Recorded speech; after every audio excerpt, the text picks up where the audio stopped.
Hello students, welcome to my channel NCERT detail study.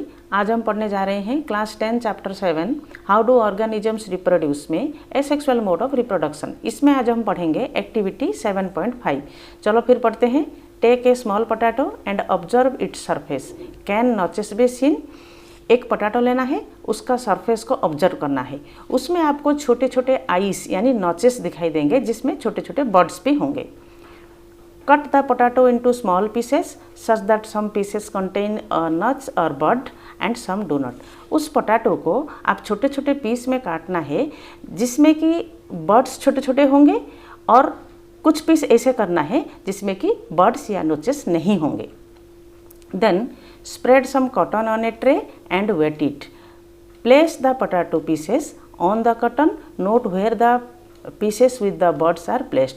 एक tray लेना है, उसमें अच्छी तरह कॉटन को स्प्रेड कर देना है और उसको गीला भी करना है।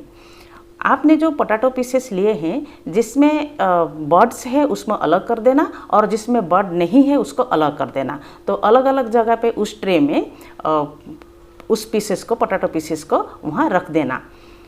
Observe changes taking place in these potato pieces over the next few days. थोड़े दिन के बाद आप इसको ऑब्जर्व करना है, वो पोटैटो पीसेस को ऑब्जर्व करना है। Make sure that the cotton is kept moisture. हमेशा ये याद रखना, कॉटन हमेशा जैसे ड्राई नहीं होगा, वो मॉइस्ट रहेगा। Then which are the potato pieces that give rise to fresh green shoots और रूट्स। कुछ दिन के बाद आप देखोगे जो जिस पीस में बड्स होंगे उसमें से छोटे छोटे रूट्स और शूट्स अराइज हो गया, और जिसमें कि नहीं था बड, आपने जो पीस जहाँ पर रखे थे उसमें बिल्कुल शूट एंड रूट नहीं है। जिसमें छोटे छोटे बर्ड्स थे उसमें छोटे छोटे शूट्स और रूट्स अराइज हो गए हैं। यानी इसका कंसेप्ट क्या है, जो नॉचेस है, जो बड है, ये पोटैटो का एक वेजिटेटिव पार्ट है।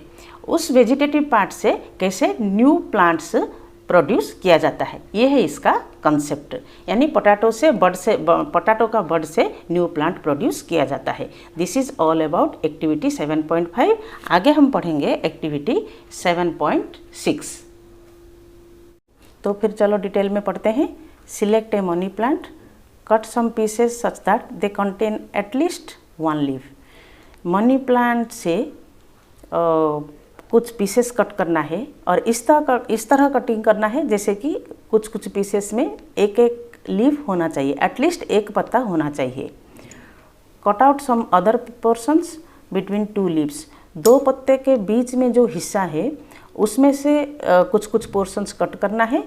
और then deep 1 end of all the pieces in water and observe over the next few days। जो हमने 2 टाइप का पोर्शंस कट किए हैं, 2 टाइप का स्टेम कट किए हैं, एक में लीफ है और एक में लीफ नहीं है, दोनों को एक कंटेनर में पानी लेके उसमें डिप करके रखना है। तो आफ्टर फ्यू डेज हम ऑब्जर्व करेंगे तो क्या हमें देखने के लिए मिलेगा, तो which ones grow and give rise to fresh leaves. जिसमें पत्ता था वहाँ से छोटे छोटे रूट्स डेवलप हुए हैं और जिसमें पत्ता बिल्कुल था ही नहीं उसमें कुछ भी ग्रो नहीं हुआ, एज इट इज़ वो प्रेजेंट है।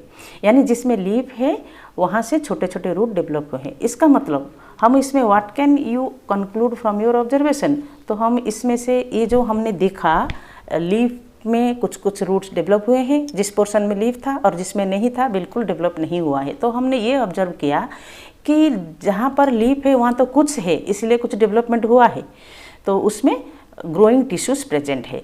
जहाँ पर लीफ प्रेजेंट है उसको नोड बोलते हैं, नोड पोर्शन बोलते हैं, और वहाँ ग्रोइंग सेल्स यानी ग्रोइंग टिश्यूज प्रेजेंट है, तो वहाँ से कुछ डेवलपमेंट हुआ है। और थोड़े दिन के बाद आप देखोगे वो वहाँ से ब्रांचेस निकलने लगेंगे। बट जिसमें लीफ नहीं था, 2 लीफ के बीच का जो हम पोर्शन लिए थे उसको इंटरनोड कहते हैं और वहाँ ग्रोइंग टिश्यूज प्रेजेंट नहीं है। इसका मतलब हमें क्या कंक्लूजन मिला, जहाँ नोड है वहाँ ग्रोइंग टिश्यूज प्रेजेंट है और वो डेवलप करेंगे, और जहाँ ग्रोइंग टिश्यूज नहीं है वहाँ से डेवलपमेंट नहीं होगा। This is all about activity 7.6। आगे हम पढ़ेंगे टिश्यू कल्चर।